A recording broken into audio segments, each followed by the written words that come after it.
Okay. So today we are in conversation, CC conversations, with the topic the rise of Asian music. My name's Arthur Bray. I'll be the moderator. I run a radio station in Hong Kong called FM Below Ground. Former managing editor at Hypebeast, and I run parties around Asia with my twin brother here, Tom. We also got a few special guests.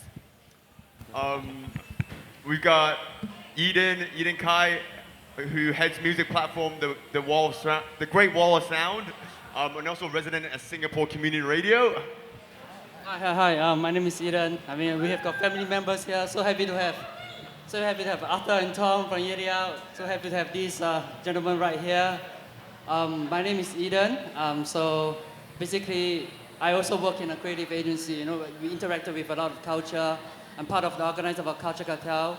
With Division Com and limited edition, and partially also kind of like contributed to the music programming of the whole program. So happy to have everyone here. Come on, next. And we also got Soonhoi, all the way from Seoul, global manager at YG Entertainment, artist strategies at TheBlackLabel. Give it up one time. Hello. And Tom Yeti, co-founder at Yeti Out, Silk Road Sounds, and creative agency Ox. Was good. He's got a lot of bass. Yes. So before we get into discussion, like obviously the rise of Asian music is a very broad topic, big bracket here. We're gonna boil it down. We did a brief introduction on what you guys do, but maybe off the bat, you guys can talk a little bit more about, what those titles mean. Maybe starting with Tom. I'm the co-founder of music collective Yeti Out. Like Arthur said, it is a pretty broad topic, but Yeti Out actually started off in London about 10 years ago, and now we're based between Hong Kong, Shanghai, and the UK. But primarily, we focus on music and fashion culture around East Asia and Southeast Asia. And that's kind of like the territory that we kind of work around right now, although we do kind of like feed off like a lot of culture from the UK as well, because we started out there. But no, just like really stoked to be here today and kind of reconnect with like homies from Seoul and like Singapore. Kind of feels like, pre-COVID days now. So it feels good. Soonhoi. Right now I am the director of strategy and business development and general manager at TheBlackLabel. So, I've been there a long time since the beginning. So I've done a variety of things from A&R type work to business development type work to marketing and promotions to, really the whole scope of things. Before that, I was global manager at YG, and I was working mostly with G-Dragon for his international business. And I also have some fashion background because I'm one of the co-founders of Piece Minus One, which is G-Dragon's brand. So I don't do that anymore, but not day-to-day stuff. But these days mostly just doing music promotional stuff at TheBlackLabel. Yeah. Eden. On the music side of things, I have me and my friends. We run a party called Kampong Boogie, and then independently, I have a music label called Great Wall of Sound. Basically, try to introduce tools type UK-based sound, try to connect the dots between like East and West, and then and another music night kind of thing is called Bao Bao. Basically, run the Bao Bao night with the Atagos, try to promote like bass sounds. We play quite a bit of UK bass, and at the same time, we try to introduce like bass sounds from Asia. At the back of my mind, what Asian music means, I think it's it's really wide. You can talk about like pop music, you can talk about Asian groove, you can talk about like early influences from like the 60s disco sound. It's so wide, so yes, we gotta break it down a bit, right? Yeah, for sure. We can get into the genres in a bit, because I think everyone here pushes a certain sound, but also there's a lot of overlaps. But I guess coming out of, we're wrapping 2022 now, we're coming out of like COVID, hopefully for some parts of us in parts of the world. How has the last 2 or 3 years affected the way you guys hustle and work? Maybe we can start from Soonhoi in the middle, and then Tom, and then Eden. It's definitely changed a lot of things. Stuff like this wasn't happening, so I think We focused a little bit more on making content, I guess. A lot of remote shoots. It was really interesting because we would shoot a photographer who wasn't here. Like he would zoom and direct a photo shoot, and then, I think people were changing the way that they consume content. So it's interesting because K-pop or Korean music in general is beyond just the music part. So actually, it worked out kind of nicely because we provide a lot of like visuals and a lot of content that's separate from just the music, and I think we just focused on that more than other things. Yeah, and just finding different sources of revenue and stuff like that. Yeah. So it sounds like, because it's all encompassing that even if one thing stops, there's other avenues of keeping you busy, right? Yeah, definitely. I mean, I think we learned like there's different ways to make content and reach fans. So I think if anything, in the long run, it kind of helped us to diversify the way that people experience music. Yeah. Right, right. How about you, Tom? You do a lot of touring. Yeah, actually, for the last before this year, like 2020, 2021, I was based in Shanghai, and there wasn't like really much traveling going on. So we were touring heavily domestically within Greater China. So normally we'd be spending a lot of time around East Asia, Southeast Asia, but we were touring domestically a lot more, which actually gave me the opportunity to learn more about the motherland, that like the backyard where we kind of ignored a lot of times. But Yeti Out primarily, we're a music label, we're a collective, we're apparel business as well. The apparel side definitely is not what it is today in Culture Cartel. I think people weren't even going out as much, so they weren't even they weren't even really the apparel business wasn't even really kind of booming. So we would shift our attention to online content, same as what Soonhoi just mentioned. Radio shows. We launched a radio station in Hong Kong.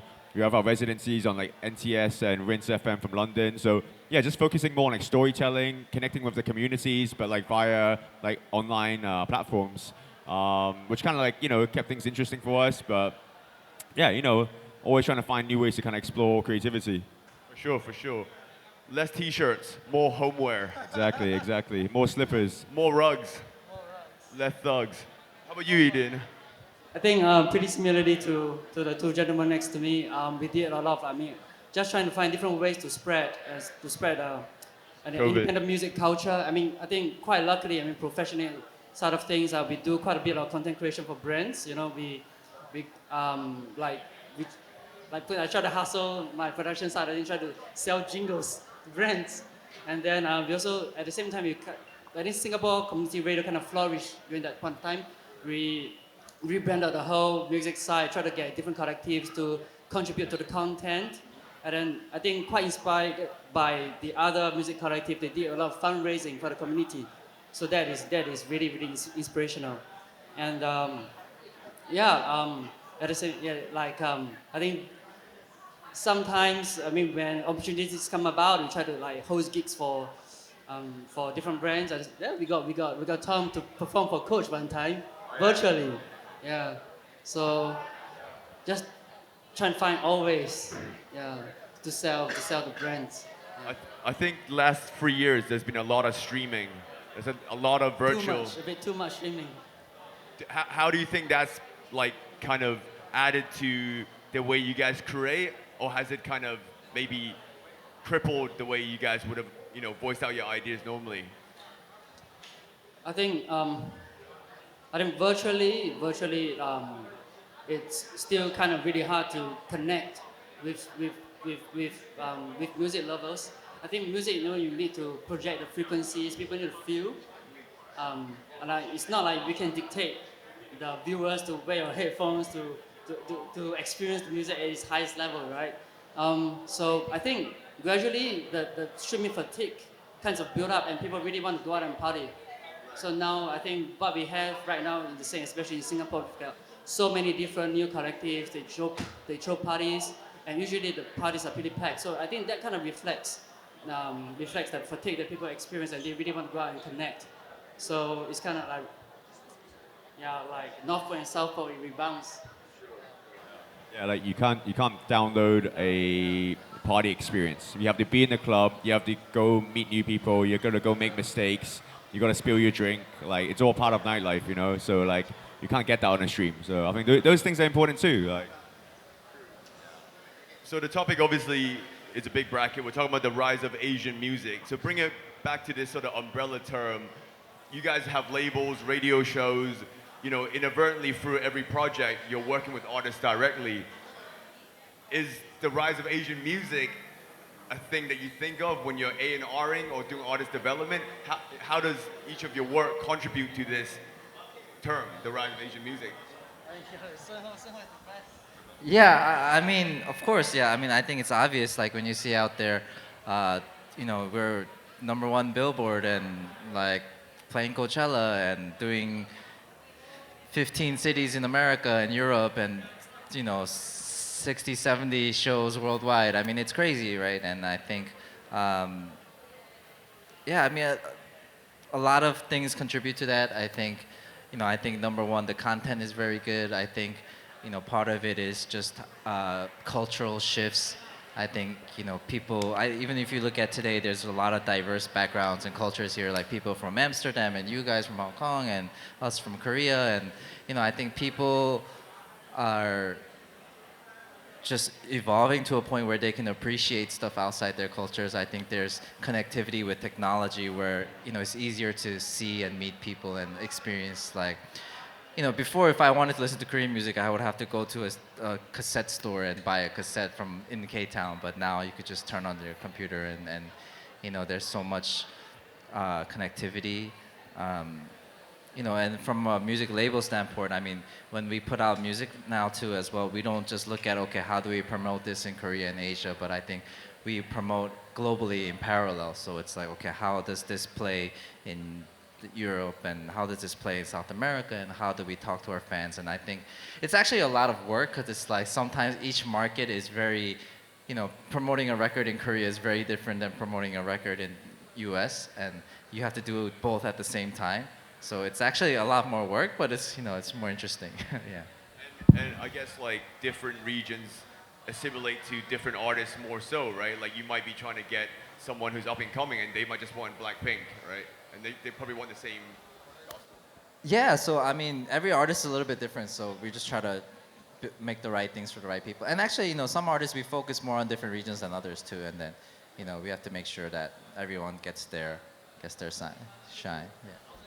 I mean, Tom, you work with artists from different backgrounds as well.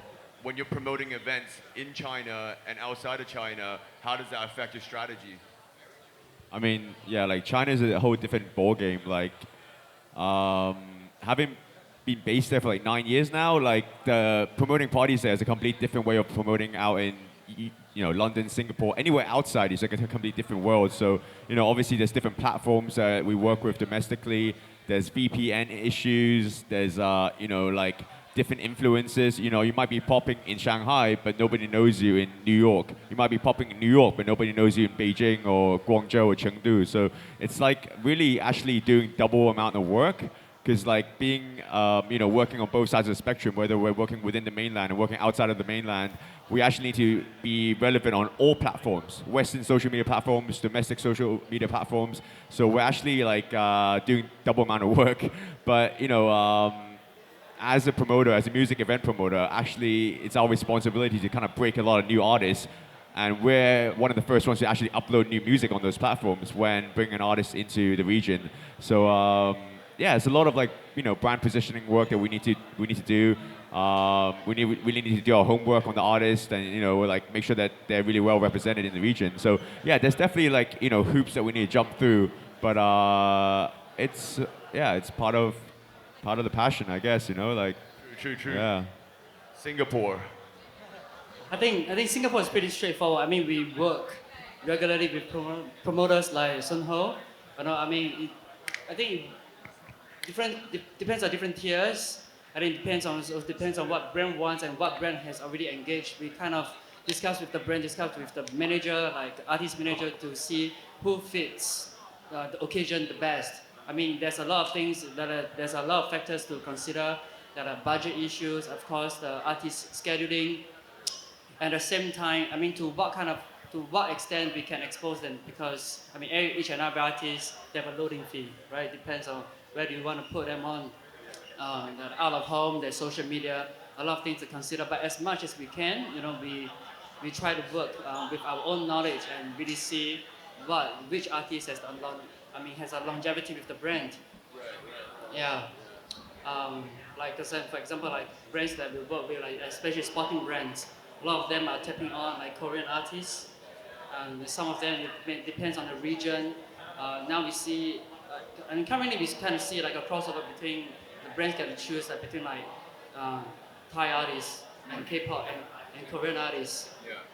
Yeah. So I guess within like the Singapore scope, yeah. like what scene are people most compelled by? Like within Asia, are they tapped into like K-pop or are they like Oh, Mando pop or like? K-pop for sure. Like K-pop is winning.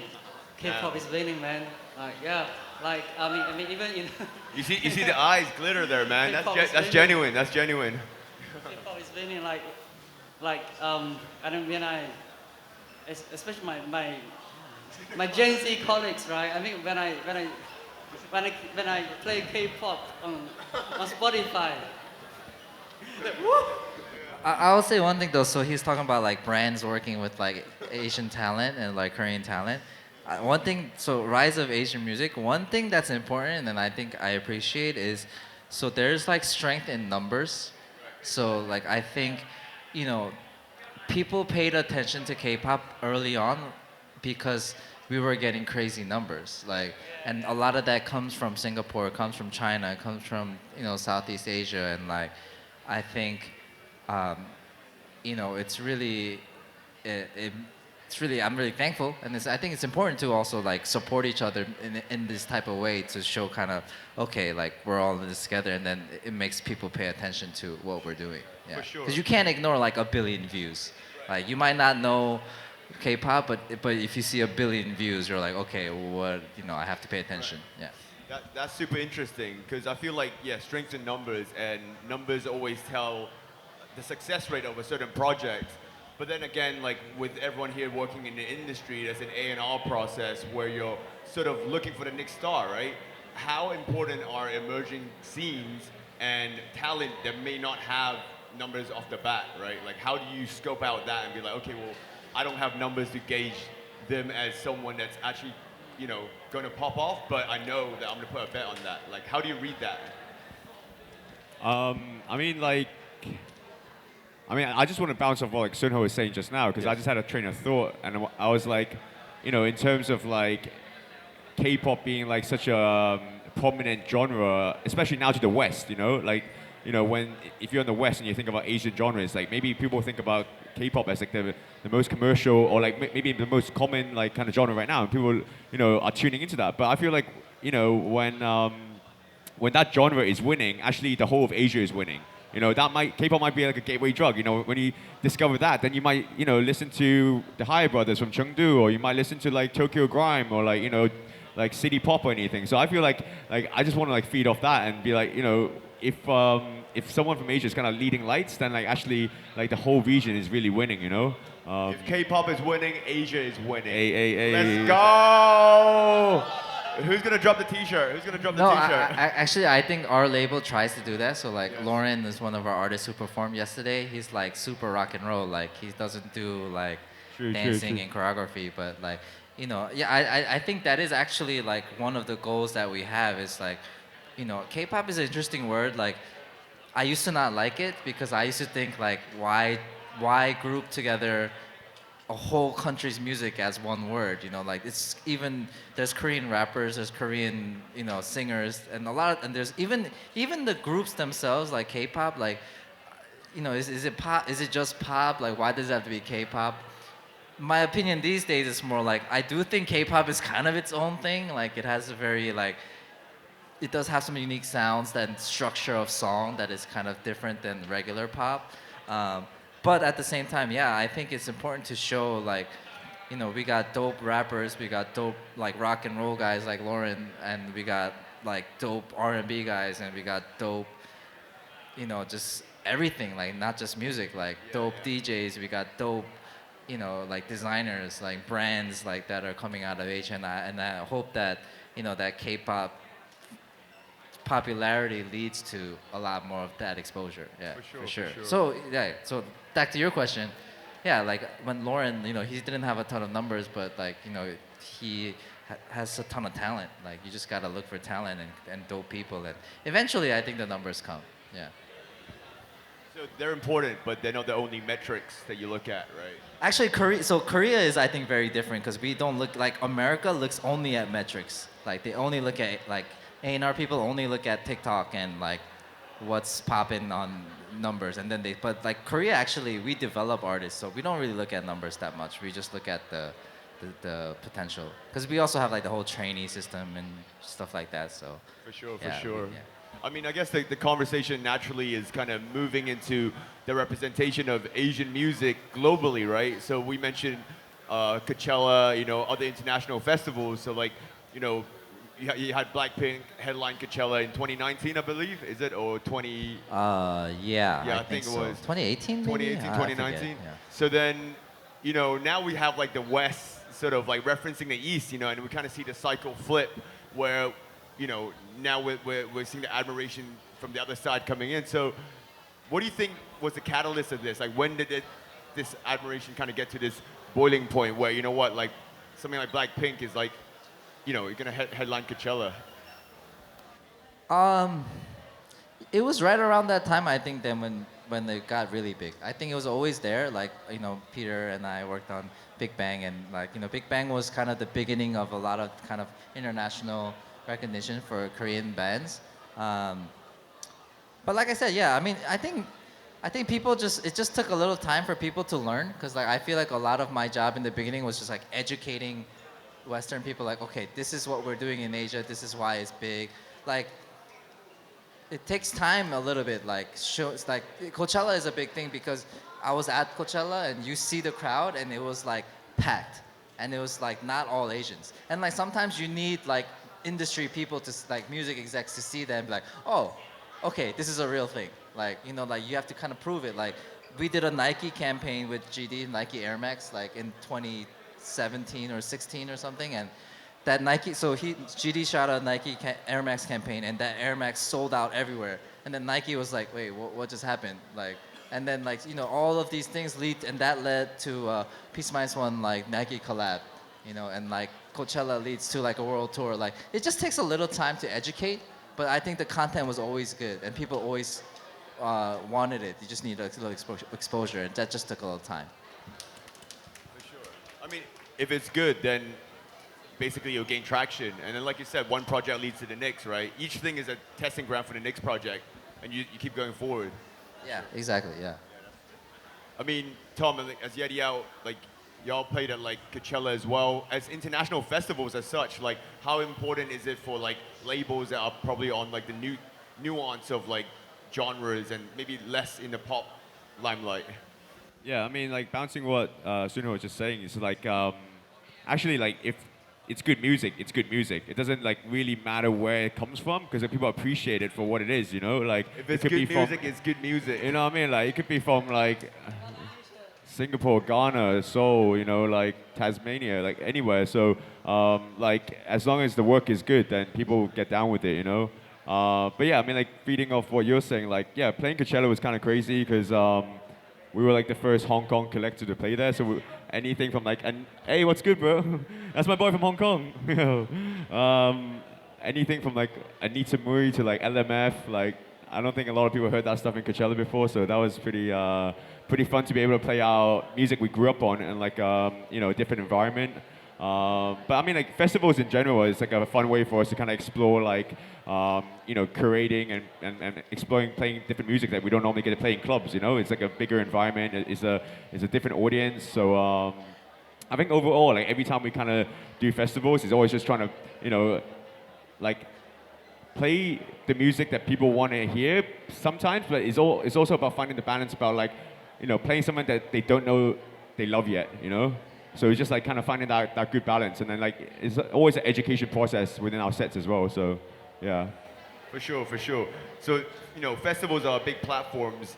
We had Zouk yesterday. I don't know why I'm looking at Eden. Like, you're not responsible for that. But like, we got Laneway, and as a predominantly English, speaking country, like, what roles do festivals play in Singapore? Like, I think Singapore. I mean, for the current years, I mean, we don't really have that much of festivals popping up in Singapore. But we do have a lot of concerts, we do have a lot of pop-up parties.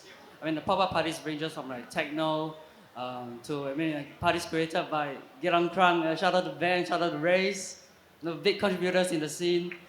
They're doing some they're doing some DJ sets, I mean, live sets today. Um, um, but I mean, like besides Zouk Out, we have what's the festival called, Ben? The one that you curate? Legacy, yes, Legacy. So I think besides promoting, I would say like EDMs, the big room sounds. At the same time, I mean, festival organizers do try to slot in more like underground sounds. Um, that's I think Singapore is still quite kind of building up to more music festivals. I believe we do have more in the next year. I mean, talking about like big events, we do have a lot of concerts. I mean, Blackpink is selling out. Yeah, They're coming to Singapore, you know? May, And- I think. And Yeah. so many Asian artists are coming. Like Jackson Wang is coming this December. Jackson Wang? Jackson Wang, yeah. Isn't he in prison? Yeah. Jackson Wang is coming in December. Yeah. Oh. I mean, talking about word. Asian. Okay, yeah. true. Sounds right. Yeah. Yeah. That's important. I mean, like I always see Singapore as like a melting pot of different cultures, and it's been like an intersection between East and West, and even a lot of promoters from Hong Kong, where we're from, have moved over here to push events. What are the certain like sort of limitations and like maybe the hardships that people might not see in event planning? You go to an event, it's successful, but like as an event planner, like what do you come across that's often like hard? I think Singapore is pretty much particular about numbers. I mean we have a hard time with numbers. I mean when we're talking to brands, talking to sponsors, they always ask for like KPI is numbers, and that's one thing that Singaporeans don't. I mean Singapore doesn't have. We always rely on like big artists to drive numbers from overseas, from the region. That's why for example like Zouk Out, they always do a lot of pop-up parties overseas just to get people to buy tickets and come over to Singapore. Right, so Singapore is still a small population. We are growing, but 5-6 million compared to Thailand, compared to Korea, China, we are nothing. Right, so when it comes to more like up and coming artists, as much as we try, I think brands are pretty much acceptable, but putting them on like the bigger stage still takes some time for the general public to accept. And like Soonhoi, when you tour and you're traveling a lot, pushing the music from your label, do you ever come across any misconceptions of what Asian music is? Like, do people kind of like bracket it as something that might not be evident from the jump, or is it pretty smooth sailing most of the time?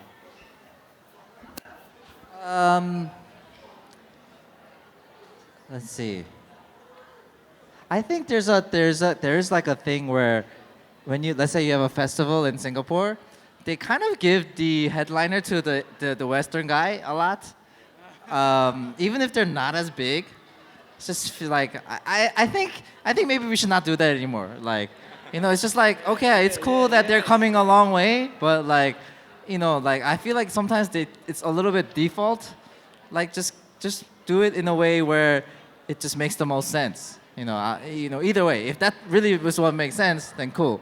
But I think because it's been a long time that U.S. and like UK has been the center of the music world globally, and still kind of is. Like, I'm not gonna say it's not, because it is.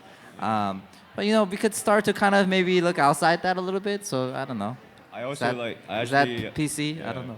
Like feeding off what you said, I also appreciate seeing like festival lineups now where they have everything like alphabetical order. Oh yeah, Like, that's cool. A headliner to a talent buyer who it's like subject to the talent buyer's taste or what he thinks that people want. You know what I mean? But actually, like, you might like your version of the headliner might be someone else that's not really that headline. It might not be Armin van Buuren. You know what I mean? Like Yeti is you guys might be more popular than some other people, but just because you're local, like they might put you in like as a different slot than And I'm like, nah, you guys should have a better slot than that. Like you guys are more, people know you guys better than sometimes whoever the outside guy is. Like We're still at the bottom of the lineup alphabetically because we're white. That's we're always at the bottom. I know, Wonder Fruit. you should change it to Adia. But we wake up as champions. Yeah. I mean, there's a lot of crucial points we're talking here. You know, running labels, working with artists. You know, when you're managing artists, or like, you know, managing artists can be difficult, right? We're talking about people like that can be protective of their art. You know, they might not want to release stuff from their hard drive. You know, they might want to put up one album in a decade. You know, you guys have all had personal case studies working with different artists or band members. What are some crucial sort of pointers to keep in mind when you're working with an artist? Like, I mean, or even a radio show DJ, maybe starting from Eden. It's a really really hard question. It's like mind reading the artist. Right. And then it's really thinking about. I think I mean, working with like so many different artists. I think one thing is kind of put them in an environment that kind of naturally inspires them. I think that is really really important. At the same time, I think,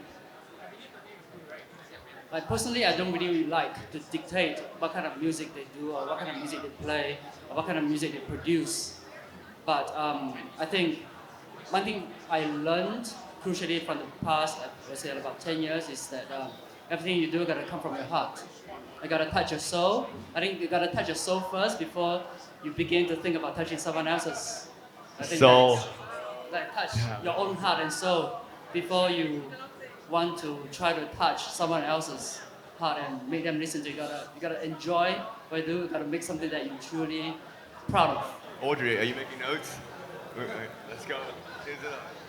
That so basically like it needs to come from a genuine place first, and you know if it comes from a place where it's genuinely inspiring and you feel touched and you're inspired, then hey, Yes. it's likely someone else It's would like true, it too. Because like I mean, once you believe so much in your own work, I think when people listen to your music, they can feel that.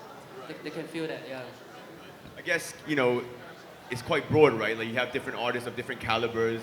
I myself, I manage a post-punk band in Hong Kong, and one of the yeah NYPD, and like the guitarist, he said one time, he's like, if I can only make 300 USD a month and I can eat like rice boxes, I'll be the happiest man on earth. Like he doesn't want to do no corporate gigs, you know. So for some people, doing entertainment is actually the furthest away from doing music, right? But it's actually a 360 deal in other sectors. How do you work with artists and you know manage personalities as such? Yeah, I mean, I think you have a good point. I think it's important to just know that they're just people too. You know, at the end of the day, they are very unique people. But yeah, I mean, I think it's tricky because working with artists, like you have to support them, you have to lead them. It's a tricky balance, right? Because I think, you know, artists are a lot of different personalities. Some are very eccentric, some are very normal, some are very like sensitive, some are not. Like people, you know, it's just how do you manage different personalities? You know, I think being an artist, you have to try to understand them too, right? Like, if you're an artist, you know, you have so many people looking at you constantly. Like, I don't know exactly what that's like. You know, it's probably not easy, no matter who you are, right? So you just have to come from a point where, okay, these guys are human. How can you support them?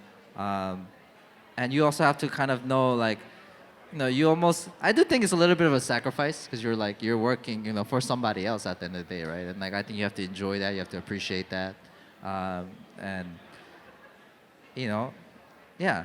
So I'm getting like appreciation, communication, have sympathy, right? Like, Yeah, you gotta support, be honest. You know, sometimes it's hard to talk to an artist because it's like you wanna, you know, you have to be truthful, but like not too truthful. Like, right. you know, so it's like, yeah, that balance. I think that takes a lot of experience to learn, to be honest, and a lot of good common sense. Sure, Yeah. sure. I know Tom managed a few artists well, so I want to hear his thoughts. But just to kind of piggyback off of what you said, Soonhoi, is like, how often do you spend time with the artists outside the studio to get to know them better versus like actual having that work hour relationship?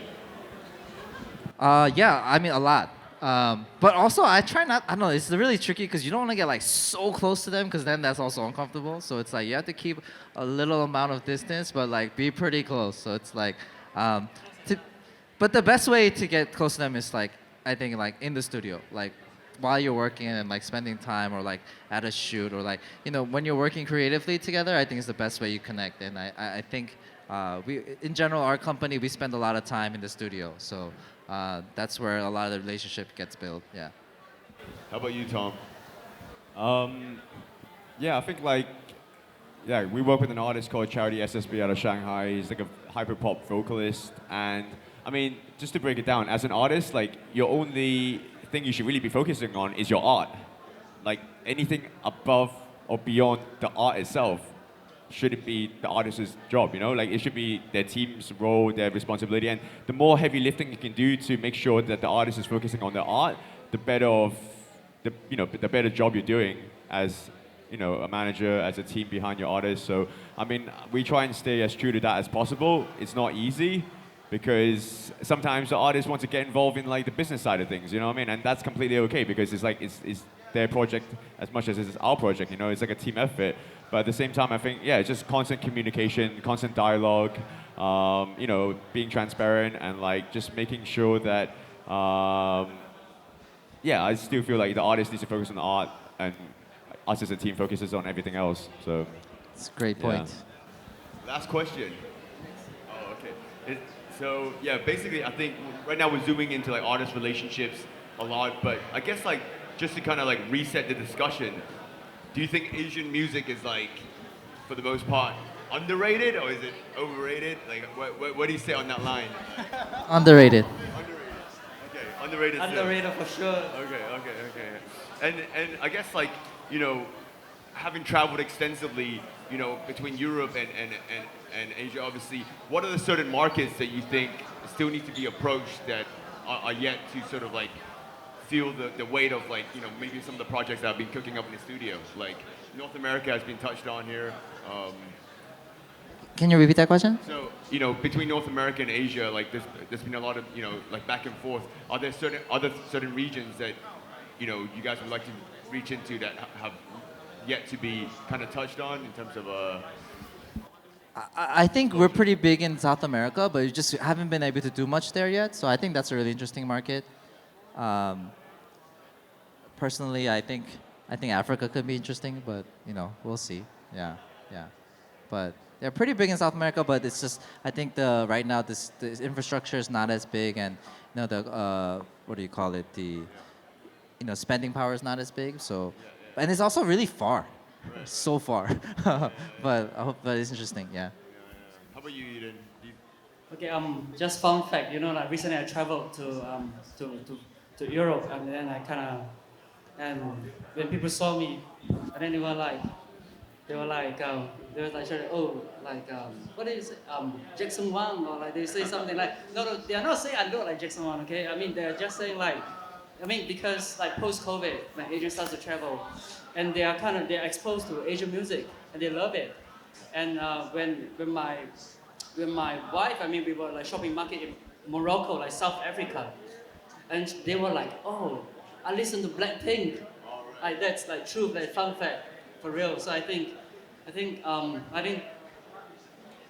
like Asian music is everywhere. It's just that people just waiting to be given the opportunity to learn and to be exposed to it.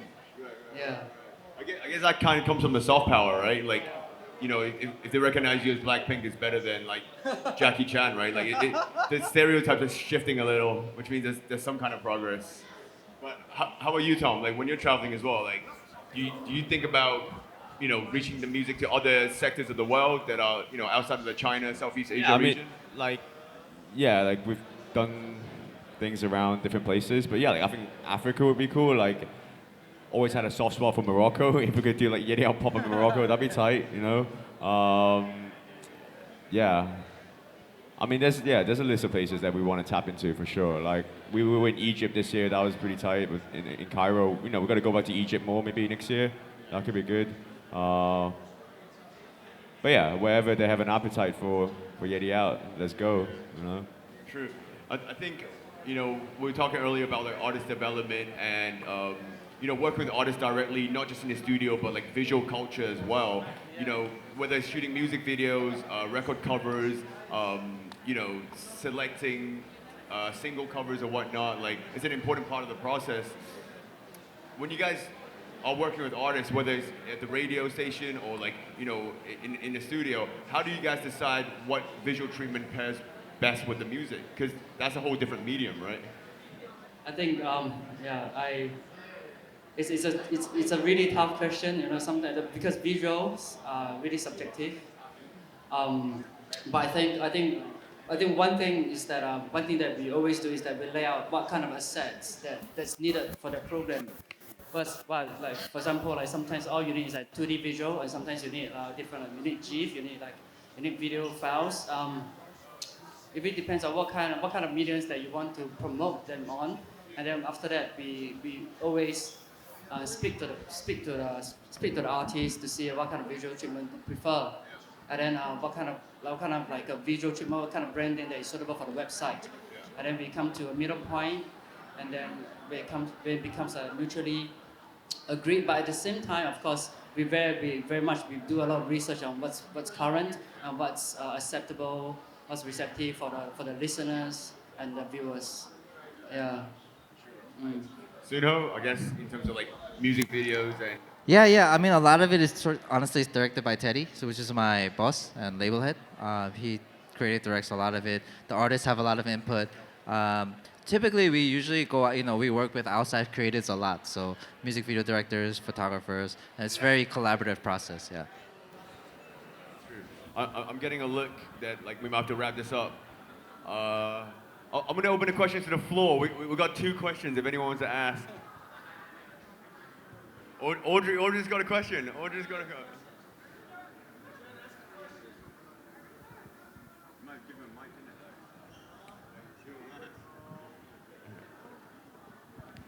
We good.